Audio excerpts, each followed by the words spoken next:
Good morning. प्रकाश विद्युत प्रभाव भी एक बहुत ही महत्वपूर्ण प्रभाव है।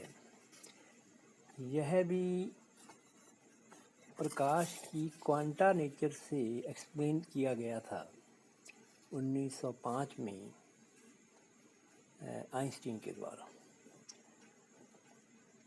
तो ये प्रभाव है क्या कि जब किसी धातु की पृष्ठ पर एक विशेष आवृत्ति से अधिक आवृत्ति का प्रकाश डाला जाता है तो धातु पृष्ठ से इलेक्ट्रॉन उत्सर्जित होते हैं या फोटो इलेक्ट्रॉन जिसे कह सकते हैं। इस घटना को प्रकाश विद्युत प्रभाव कहते हैं।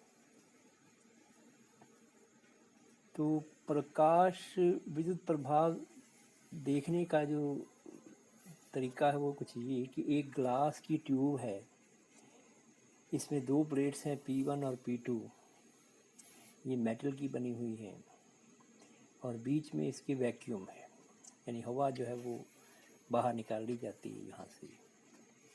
इन दोनों प्लेट्स के बीच एक बैटरी जो कि वेरिएबल पोटेंशियल है, इसका प्लस या माइनस भी इसको किया जा सकता है, और साथ में सीरीज़ के अंदर एक माइक्रोमीटर है। तो जब प्रकाश जो है वो इस धातु की प्लेट पे आता है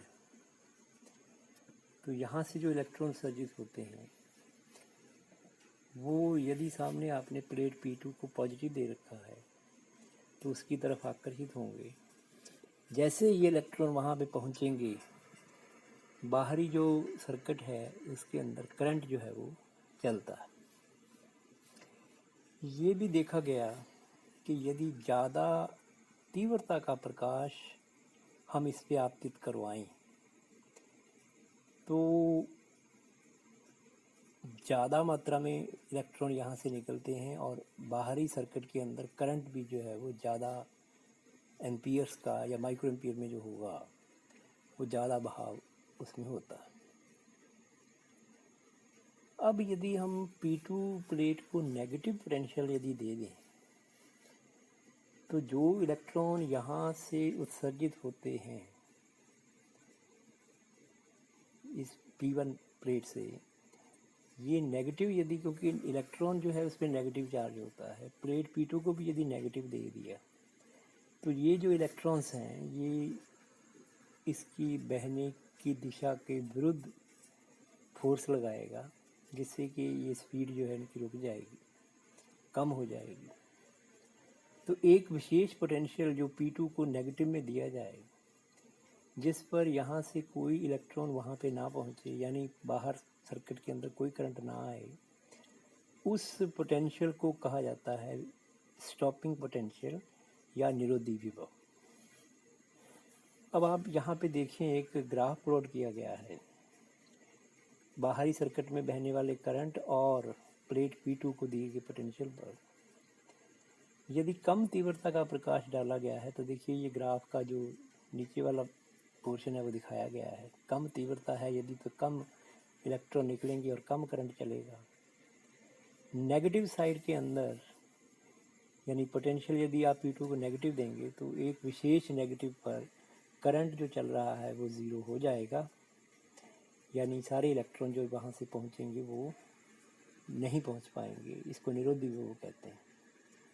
यदि ज़्यादा तीव्रता की प्रकाश भी डाला जाए तो यदि इलेक्ट्रॉन पहुँच रहे हैं तो करंट ज़्यादा होगा, लेकिन यदि आपने स्टॉपिंग पोटेंशियल के बराबर लगाया है तो कोई इलेक्ट्रॉन नहीं पहुँचेगा और करंट जो है वो ज़ीरो होगा। यदि स्टॉपिंग पोटेंशियल इससे भी आपने नेगेटिव ज़्यादा कर दिया है तो फिर भी कोई इलेक्ट्रॉन वहाँ P2 पर नहीं पहुँचेगा, कोई करंट नहीं आएगा। कुछ परिणाम जो इस प्रयोग के अंदर देखे गए वो मैं यहाँ दोहराना चाहूँगा कि एक निश्चित आवृत्ति, जिसे देहली आवृत्ति कहते हैं, से कम आवृत्ति का प्रकाश आपतित होने पर कोई इलेक्ट्रॉन उत्सर्जित नहीं होता, कोई धारा वहाँ पे नहीं बहती। यदि आवृत्ति निश्चित है मान लीजिए तो यह पाया गया निरोधी विभव का जो मान है प्रकाश की तीव्रता पर निर्भर नहीं करता, जैसा कि इस ग्राफ से भी स्पष्ट है। निरोधी विभव प्रकाश की आवृत्ति पर निर्भर करता है।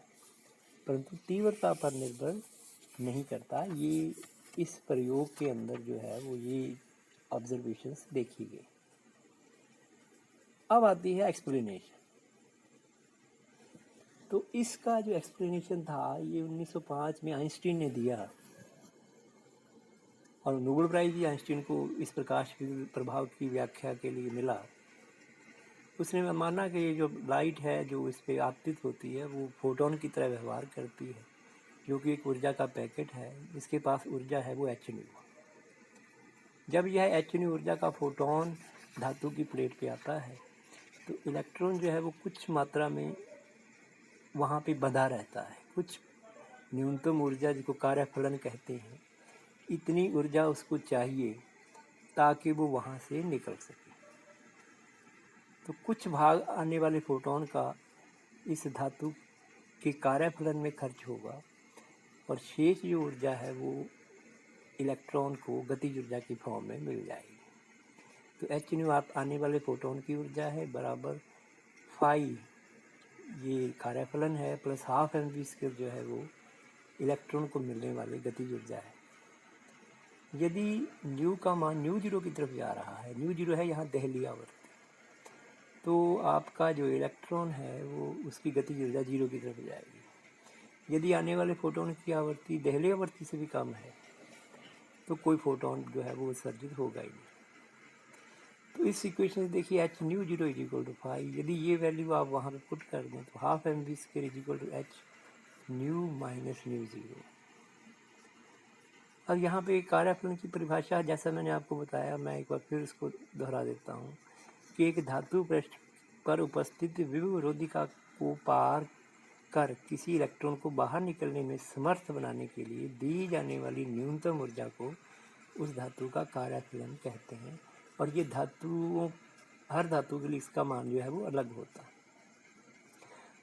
अब जो गतिज ऊर्जा निकलने वाले इलेक्ट्रॉन की है वो मापी जाती है स्टॉपिंग पोटेंशियल से, यानी हाफ एम वी स्क्वायर जो है वो ई टाइम्स वी जीरो के बराबर है। यहाँ पे वी जीरो स्टॉपिंग पोटेंशियल है। ई वी जीरो यदि आप हाफ एम वी स्क्वायर की जगह पे रखें हैं तो e v zero equal to h nu minus H nu zero, या इसी इक्वेशन से v zero equal to h upon e nu minus h upon e nu zero. यदि आप इस इक्वेशन को देखें और न्यू और वी जीरो के बीच ग्राफ खींचें तो ग्राफ एक स्ट्रेट लाइन आती है जैसा कि आप यहाँ पे देख रहे हैं, जिसका जो वी जीरो पर है जो इंटरसेप्ट है वो minus H nu zero upon E पर है, और इस ग्राफ का जो स्लोप है इस इक्वेशन के अकॉर्डिंग एच अपॉन ई के बराबर है। अब देखिए कुछ प्रयोग किए गए थे जिसमें अलग अलग आवृत्ति का प्रकाश लेकर के उनके लिए निरोधी विभव का मान जो है वो निकाला गया। तो वो प्रयोगों से भी जो लाइन प्राप्त हुई वो स्ट्रेट लाइन ही प्राप्त हुई। उस स्ट्रेट लाइन का स्लोप निकाल करके एच यानी प्लांक कांस्टेंट का मान निकाला, तो प्लांक कांस्टेंट का जो मान इस प्रयोग से भी आया वो उतना ही आता था जैसे जो दूसरे समीकरणों दूसरे प्रयोगों से एच का मान जो था वो प्लांक ने पहले सुजेस्ट किया था। तो ये जो फोटो इलेक्ट्रिक इफेक्ट है इसका एक्सप्लेनेशन जो लाइट का क्वांटा सिद्धांत है उससे इसका पूरा व्याख्या जो है हम कर सकते हैं।